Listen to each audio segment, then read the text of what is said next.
Hello, Unit 16 Assignment on Human Immunity. My name is Ozioma Asomta Igbo. Introduction.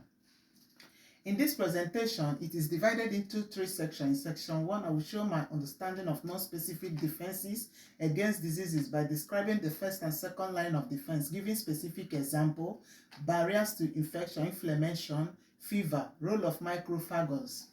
In Section 2, I will demonstrate that I understand specific immunity by explaining the third line of defense, example, acquired immunity and sensitivity to antigen, the roles of different types of immune cells and immunoglobulins. Furthermore, I will explain self-recognition and tolerance to own tissue and rejection of transplanted organs. Finally, I will describe two specific immune system disorder example, rheumatoid arthritis, lupus, multiple sclerosis, dermatography, etc. And I will use diagram to support my commentary where appropriate. In Section 3, I will show that I understand the biology of vaccination by describing categories of acquired immunity, including natural, artificial, passive, and active. I will explain the immune responses to vaccination, including immunological memory, discuss the concept of herd immunity, vaccination programs, and factors affecting vaccine uptake. And lastly, I will evaluate the benefit of vaccination. What is infection? Infection arises when germs such as bacteria and viruses enter the body through the mouth, nose, or skin contact. Bacteria are single-cell creatures that cause disease, including meningitis and pneumonia. Virus and bacteria are not the same. They require a host in order to reproduce and thrive. Viruses cause common colds and chicken pox. Fungi produce skin disorder like atlantic foot and ringworms, whereas parasites cause parasitic diseases like streps and malaria. Mode of transmission. We have direct contact. Direct contact transfer infectious illnesses in three different ways. Person to person. Transmission can happen through a variety of interaction, including touching, kissing, coughing, or even through sexual contact. Animal to human transmission. This happens if an infected animal bites or scratches an uninfected person. Mother to unborn child. If a pregnant mother gets an infection that can spread to the unborn child through the umbilical cord. Indirect contact. Sneezing or touching an inanimate object that is later touched by a non-infected person can result in direct contact. Insect bite. In some parts of the world and for some disease like malaria, which is spread by a mosquito bite, this is a typical form of transmission. Food contamination. Undercooked hamburgers and unwashed salad are just two examples of contaminated food that might expose a healthy individual to disease-causing microbes. The first line of defense. The body's first line of defense against pathogen entering the body is the innate immune system. It consists of physical and chemical barriers to prevent entry of the pathogen. Both first and second lines of protection are non-specific and do not discriminate between enemies. The skin. The skin as a barrier to infection. The skin, the largest organ in the human body, prevents pathogen from entering the body. As long as the skin is intact, there will be always a barrier to protect it from viruses. Furthermore, it serves as a body's primary lines of defense against all infectious disease, protecting against internal dangers and preventing viruses from entering the body. The skin comprises of three major layers. Epidermic, the skin's most exterior layer, which serves as a first line of defense against invaders and our body. The dermis, this is the middle layer of the skin and it has unique features like nerve ending, blood vessels, and hair follicle. Subcutaneous layer is the deepest layer, which is primarily composed of fat, connective tissue, bigger blood cells, and nerves. Mucus as an example of the first line of defense. Your mouth, throat, gastrointestinal tract, respiratory tract, urogenital tract, and vaginal tract are all lined by mucous membrane, which serves as the body's main interface between the exterior and internal environment. Mucous membrane typically have a coating or secretion that combines bacteria and serves as effective barrier against infection. For example, tears are used to clean the mucous membrane of the eyes. Nasal cavity as an example of first line of defense. The nasal cavity serves as a first line of defense for the respiratory system because germs cannot be distinguished when we breathe. The nasal cavity assists in preventing pathogen from entering our body by filtering out any that are undesired. Second line of defense.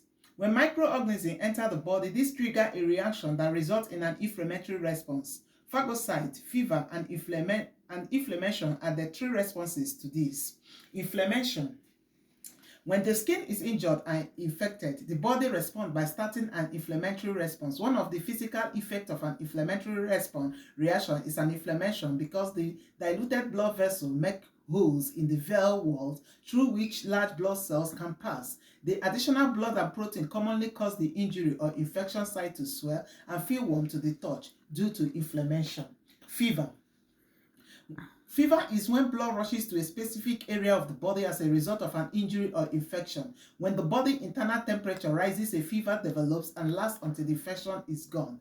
Phagocytes are big white blood cells that defend the body against foreign objects by engulfing and swallowing them. Third line of defense. Immune reaction is the third and last line of protection. The pathogen or invader is referred to an antigen. The immune system perceives it as a threat and is able to activate an immunological response. Types of pathogen. There is virus, bacteria, fungi, and protozoa. Acquired immunity. An acquired immunity is a thought reaction that develops throughout the course of a person's life. It is not something that a newborn is endowed with. The immune system produces the antigens the body needs to resist antigen by absorbing them from the environment we are in. Antigens are all around us. It is comparable to going to the doctor who will diagnose the issue and recommend the best course of action. The immune system functions similarly. When an antigen enters the body, the immune system launches an attack since it has previously successfully fought it off. The immune system picks up new information, adjusts to changes, and returns the optimum part of action. Immune cell. White blood cells are a component of the immune system and aid in the body's defense against infection. There are 5 different varieties of these cells, which are known as the leukocytes. We have the monocytes, are the largest type of white blood cells and that help to break down bacteria.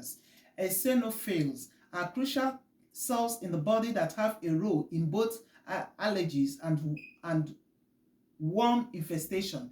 These make up between 0.5 and 1% of the body's white blood cells. We have the neutrophils, the most numerous white blood cells. They are frequently the first to arrive at the site of an injury. These spherical cells of medium size adhere to blood vessels wall and prevent pathogen from entering the bloodstream. We have the lymphocytes. They are immune system cells with specialized functions that create an antibodies, also refers to as immunoglobulins. Although these cells are tiny, they have a sizable nucleus. Basophils are the rarest white blood cells which are present in all human tissues and distributed throughout. They release antibodies and blood thinners called anticoagulants. Immunoglobulins. There are 5 distinct categories of antibodies. They are immunoglobulins A, D, E, G, and M, and their functions within the body include draw immune cells, eliminate antigens, and promote activations. 4 chains typically make up an immunoglobulin. Each immunoglobulin can perform differently depending on the type of immune response needed because they are normally made up of 2 heavy chains and 2 light chains and are placed in a Y configuration. Immunoglobulin G is the most frequent immunoglobulin. It incites a defense mechanism against anything that puts the body at risk. It is only antibody that can reach the fetus through the placenta and protect the fetus against infection. Immunoglobulin A play a crucial function in protecting the body surfaces that need mucus, such as inside of the mouth.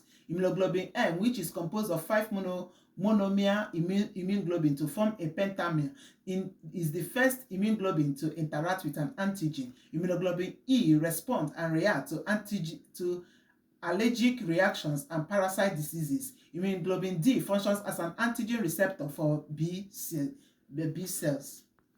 Self-recognition and tolerance. The body's capacity to distinguish between the self and the non-self antigen mechanism is how this is accomplished.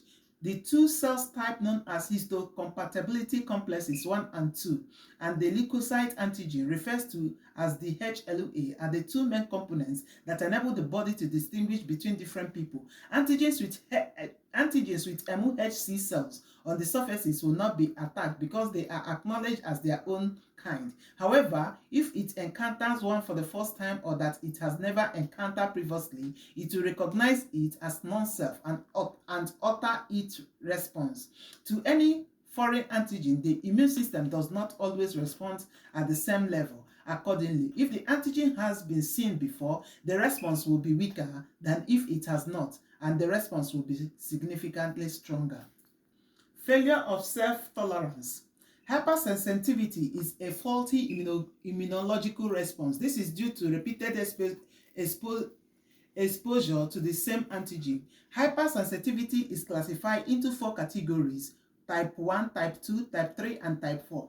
So type 1 immediate reactions such as allergies mediated by E antibodies. Type 2 immunoglobulin G and immunoglobulin M antigen mediated the cytotoxins reaction. Type 3 immune complex mediated inflammatory response as in rheumatoid arthritis. Type 4 cell mediated cellular response delay responses such as type 1 diabetes. Rejection of the transplanted organ. When a person's cell tissue or organ are destroyed, they may need a transplant of a healthier organ to replace the damaged one. However, in other cases, the new organ may be rejected by the body because the immune system perceive it as a foreign agent. As previously discussed, cells with self-markers on them are recognized by the immune system and are left alone. However, during a transplant, the immune system may not recognize the marker on the cell as a self because it clearly does not belong to that person, causing the immune system to reject the organ. The most effective technique to avoid this is to match the organ as precisely as possible. No two persons' antigen are identical until the individual giving or receiving the organ gives or receives it from an identical twin. There are 3 kinds of rejection. 1. Hyperacute. This happens shortly after transplant, within minutes of the transplant, and the antigen have not yet been linked. Acute happens within 3 months following transplantation. Anyone who receives an organ transplant will experience acute rejection. Chronic. This is when the immune response gradually destroys the transplanted organ over time. Autoimmune. The immune system defends the body against sickness and infection. If you have an autoimmune disease, your immune system will mistakenly attack healthier cells in your body. Autoimmune disorder can affect every region of the body. There are numerous types of autoimmune illnesses. I will describe rheumatoid arthritis and type 1. So rheumatoid arthritis is classified as type 3 hypersensitivity. This illness causes inflammation in the joint, making any movement unpleasant, and it frequently swells and feels warm to the touch. There may be times when symptoms worsen, which are known as the flare-ups or flares. Type 1 diabetes is classified as hypersensitivity in category 4. It is a chronic autoimmune condition that occurs when the immune system assaults the cells in the body that makes insulin. Type 1 diabetes symptoms include increased thirst, frequent urination, lazy eyesight, and abdominal weight loss. Unfortunately, if you have any autoimmune condition, you are more likely to get others. The cause behind this is unknown. Acquired immunity. Active immunity is immunity or resistance gained to a specific disease or illness by the production of antibodies to that disease or illness. Active immunity is classified into 2. Natural active immunity. This sort of immunity develops as a result of being exposed to the pathogen that causes the sickness. When an infectious organism, such as bacteria or virus, enter your body, your immune system begin to mount an attack against the infection. T cells in your bloodstream will bind to the pathogen and then present it to B cells in your bloodstream. B cells are the cells that produce antibodies that can target and kill pathogen. Antibodies are proteins that have been designed precisely to deactivate and kill viruses. If the pathogen is encountered again, the B cells will effectively remember the antibodies, providing long-term resistance or immunity. Artificial induced active immunity is acquired through the introduction of a killed or weakened form of a disease organism through vaccination. In any case, if an immune person later comes into contact with that disease, their immune system will promptly detect it and produce the antibody needed to combat it. Active immunity lasts a long time, sometimes as lifetime. Passive immunity, these are antibodies produced outside of the body which protect them against disease. Natural passive immunity is immunity given from mother to child. Antibodies can provide protection against the corresponding infection in the week and month after delivery, while the child is still in the womb, by crossing the placenta to the unborn child. Artificial passive immunity. These are antibodies produced by another person, animal, or manufactured in a laboratory, which are injected to a person. This antigen-containing treatment, also known as the antisera, are used as a therapeutic measure when there is an infection risk. Immunoglobulin memory. Immunological memory is the immune system ability to respond to infection that it has previously encountered. The primary response occurs when the pathogen is exposed for the first time. Before they can discover the right antigen to fight the infection, B cells must first detect it. During the time the infection begins to produce symptoms, memory cells are then released to remember this pathogen in case a second reaction is required. The immune system will thus require less time to develop antibodies. Second response. This pathogen is the same as in the first response, but it is encountered for the second time. This time, memory cell recognizes the virus and make higher quality antibodies to combat the infection before any symptoms occur. Herd immunity. Herd immunity is a method of transmitting immunity to members of the community who cannot be vaccinated, such as newborns or the elderly, without requiring them to come into touch with the pathogen, either natural or intentionally. Herd immunity is based on the notion that if the majority of the population is protected by vaccination or natural immunity, illnesses are less likely to spread. Vaccination programs. Measles, polio, and whooping cough were common cause of childhood death before vaccines were introduced. The World Health Organization says without vaccine, we are all at risk of serious illnesses and disability from diseases like measles, meningitis, pneumonia, tetanus, and polio. The WHO estimates that vaccines save between 2 to 3 million lives every year. In 1979, the WHO declares smallpox has been eradicated by a worldwide immunization program, and polio has not yet been seen in Europe since 2022. Another example of a worldwide vaccination program is that of COVID-19 viruses known as SARS-CoV-2, which was first identified in the later months in 2019, and vaccination began in the UK in December 2020. This vaccination program is ongoing, but at the time of writing, over 52.7 million vaccinations has been given in the UK, and more than 1.3 million doses has been administered worldwide. Factors affecting vaccine uptake. Information and influences. Over the years, more people have turned to family and friends for vaccine advice rather than seeking guidance from health experts such as GPs or pharmacists. Individuals who do this are misled about vaccination facts and data. The flu vaccine is a good illustration of this. Eligible people are not getting it because of the side effects that people report having after being vaccinated. Attitude and belief. In cultures where vaccination is considered the norm, for example, social norms may have a substantial impact on how people make decisions. Decisions can also be influenced by religion and philosophical belief and ideas such as moral moral responsibility to protect life or notion about the interior of the body. Benefit of the vaccine. Eradication of disease. Vaccines are one of the most effective health interventions because they reduce disease and prevent complication or death. Many illnesses such as smallpox, polio, and tetanus has either disappeared or are only seldom encountered in the UK since immunization were introduced. With this, I have come to the end of my presentation. Thank you.